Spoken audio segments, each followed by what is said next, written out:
আসসালামু আলাইকুম ওয়া রাহমাতুল্লাহি ওয়া বারাকাতুহু। আলহামদুলিল্লাহ ওয়াহদাহু ওয়াসসালাতু ওয়াসসালামু আলা মান লা নাবিয়্যা বা'দা। সম্মানিত দর্শক মণ্ডলী, আশা করি আপনারা আমাদের আওয়াজ এবং কথা শুনতে পাচ্ছেন। শুনতে পেলে অবশ্যই আপনারা একটু কমেন্ট বক্সে লিখে দিবেন যে আপনাদের শুনতে কোনো অসুবিধা হচ্ছে কিনা। যদি আপনাদের কোনো শুনতে সমস্যা না থাকে তাহলে আমরা আমাদের কথা সামনের দিকে আগাবো ইনশাআল্লাহ।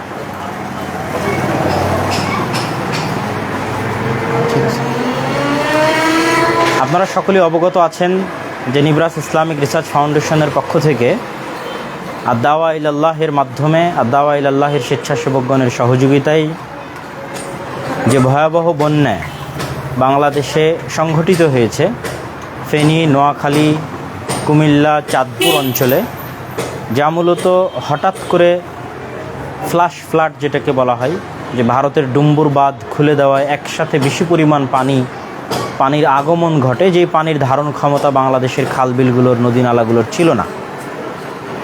এবং এখন পর্যন্ত, যেহেতু গতকালকেও আমাদের ত্রাণ বিতরণ কার্যক্রম চলছিল, আমাদের কাছে সকল খবর সবসময়ের জন্য আপডেট আছে। পানি নামতে দেরি হচ্ছে বঙ্গোপসাগরে, বিশেষ করে পানি ফেনী থেকে পশ্চিম দিকে গিয়ে বঙ্গোপসাগরে পড়তেছে, এই জন্য আরেকটু সময় লাগতেছে। এখনও বহু রাস্তাঘাট, বহু বাড়িঘর পানির নিচে তলিয়ে আছে। আপনারা অবগত আছেন যে এই বন্যাকালীন সময়ে আমরা ত্রাণ কার্যক্রমের ঘোষণা দিয়েছিলাম এবং আলহামদুলিল্লাহ আমরা প্রায় 6 পর্বে প্রায় 23 ট্রাকে 13,000 প্যাকেট খাদ্যদ্রব্য বিতরণ করেছি, যাতে আমরা ইতিমধ্যে প্রায় 70 লক্ষের মতো আমাদের খরচ হয়েছে। উদ্ধার কার্যক্রম, বোট ভাড়া করে উদ্ধার কার্যক্রম শুরু করা থেকে শুরু করে মাল প্যাকেটিং, ট্রাকের মাধ্যমে পৌঁছে দেওয়া, মাল ক্রয় করা, সব কিছু মিলিয়ে। আর আমাদের কাছে আপনাদের ত্রাণ সহযোগিতা জমা হয়েছিল প্রায় 1.5 কোটির মতো। পরবর্তী হিসাব আমরা অবশ্যই আপনাদেরকে জানিয়ে দেব ইনশাআল্লাহ। তো আমাদের এখন যে পদক্ষেপ আমরা হাতে নিতে যাচ্ছি সেটি হচ্ছে, আমরা পুনর্বাসনও করব ইনশাআল্লাহ। পুনর্বাসনের ক্ষেত্রে যাদের কৃষি জমি অথবা খামার, গরুর খামার হতে পারে অথবা মাছের খামার হতে পারে, ক্ষতিগ্রস্ত হয়েছে, মাছ পানিতে ভেসে গেছে, গরু বন্যার পানিতে ভেসে গেছে, অথবা কৃষি জমি নষ্ট হয়েছে, অথবা যে কোনো ক্ষুদ্র ব্যবসায়ী, উদ্যোক্তা এই বন্যার কারণে ক্ষতিগ্রস্ত হয়েছেন, তারা আমাদের লিঙ্কে যে গুগল ফর্ম দেওয়া আছে, গুগল ফর্মটি পূরণ করলে আমরা যাচাই বাছাইয়ের ভিত্তিতে আপনাদের কাছে আমাদের সহযোগিতা, নগদ অর্থ, ক্যাশ আমাদের দায়িত্বশীলের তত্ত্বাবধানে পৌঁছে দেবো ইনশাআল্লাহ, এবং সেটির বাস্তবায়ন হওয়া পর্যন্ত নিশ্চিত করব। তথা আমরা যেই কাজে এই টাকা ব্যয় করব সেটি বাস্তবায়ন হওয়া পর্যন্ত আমাদের তত্ত্বাবধানে থাকবে ইনশাআল্লাহ। যেমন আমরা সিলেট বন্যাকালীন সময়ে পুনর্বাসনমূলক অর্থ বিভিন্ন শিক্ষা প্রতিষ্ঠান কেন্দ্রিক আমরা ব্যয় করেছিলাম, আপনারা অবগত আছেন। এবং সেই শিক্ষা প্রতিষ্ঠানগুলোর বিভিন্ন ঘরবাড়ি ভেঙে যাওয়া, বিভিন্ন ক্লাসরুম ভেঙে যাওয়া, সেগুলো সংস্কারে আমরা আমাদের নিজ তত্ত্বাবধানে সেগুলো বাস্তবায়ন করেছি। তো ঠিক এই বন্যা তো আমরা আমাদের তত্ত্বাবধানে বাস্তবায়ন করব পুনর্বাসন। তবে পুনর্বাসনে যাওয়ার পূর্বে আমরা আরেক দফায় শুধু চাউল 10 কেজি করে বস্তায় 5,000 প্যাকেট আমরা শুধু চাউল প্রস্তুত করতেছি, এবং আমরা আজকে চাউল দেখার জন্য মার্কেটে, বাজারে এসেছি। আপনারা জানেন যে রাজশাহী বা উত্তর অঞ্চল থেকে চাউল নিয়ে গেলে আমাদের এই কয়দিনের অভিজ্ঞতায় আমাদের কস্টিং খরচ কম পড়ে, তুলনামূলক দাম কম পাওয়া যায় ঢাকার তুলনায়।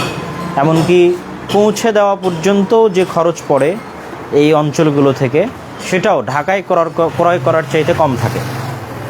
এই জন্য আমরা চাউল ইতিপূর্বে যখন পাঠিয়েছি তখনও আমরা এই উত্তরাঞ্চল থেকে ক্রয় করে পাঠিয়েছি, এবং এবারও পাঠাবো। আমরা বাজার যাচাই করতে এসেছি। তো সেক্ষেত্রে আমরা ইনশাল্লাহ আমাদের পুনর্বাসন কার্যক্রম শুরু করার পূর্বে প্রায় 10 কেজি চাউল, প্রায় 5,000 প্যাকেট আমরা পৌঁছে দেবো ইনশাল্লাহ, যাতে প্রায় আনুমানিক শুধু চাউলের মূল্য আসতে পারে, আনুমানিক আমরা যে দাম ধরছি তাতে প্রায় 25 লক্ষ সর্বনিম্ন মূল্য, সর্বোচ্চ আরেকটু কম বেশি হতে পারে। পৌঁছে দেওয়া পর্যন্ত হিসাব করলে আরও কম বেশি হতে পারে, প্রায় 30 লক্ষ যদি আমরা ধরি, সেক্ষেত্রে হয়তো আমাদের 1 কোটি টাকা শুধু ত্রাণমূলক কাজে ব্যয় হচ্ছে। আর বাকি যেটা থাকবে ইনশাল্লাহ সেটা আমরা পুনর্বাসনের জন্য ব্যয় করব, এবং পুরো প্যাকেজ কমপ্লিট হয়ে যাওয়ার পর আমরা সকল হিসাব আমাদের ফেসবুক পেজ এবং আমাদের আপনাদের ওয়েবসাইটের ঠিকানা আপনারা নিয়ে রাখবেন nirf.org.bd। এবং এই ওয়েবসাইটে গেলে আপনি যেমন গুগল ফর্ম পাবেন পুনর্বাসনের জন্য, ঠিক তেমনি সহযোগিতার জন্য যে কোনো পেমেন্ট মেথড থেকে আপনি ব্যবহার করে আমাদের যে কোনো প্রকার তথ্য এবং যে কোনো প্রকার সহযোগিতা অংশগ্রহণ করতে পারবেন।